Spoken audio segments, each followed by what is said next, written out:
Hello, and welcome to my channel, Pharmacy in Depth. Today, let's see the different components of a simple immediate release tablet. So first of all, the most important component, that is the active pharmaceutical ingredient or the drug. Then we have the diluent or filler. After that, we have a binder in our tablet. Then a disintegrant. And finally, flow enhancers are there. These are the basic components of any immediate release tablet that you see in the market.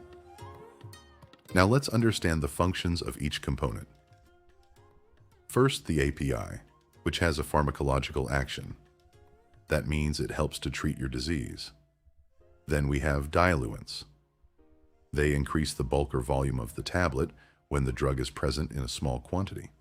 It also helps in achieving proper tablet size and weight.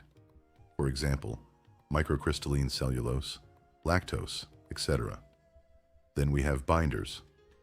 They provide cohesiveness to powders or granules and help the ingredients stick together, giving the tablet adequate mechanical strength.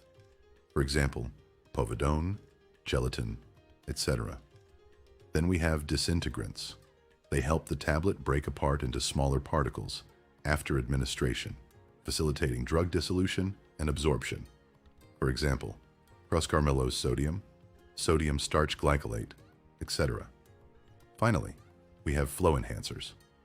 Improves the flow of powder or granules during manufacturing, ensuring uniform dye filling and tablet weight. For example, aerosol, talc, etc. That's all in this video. Thanks for watching the video.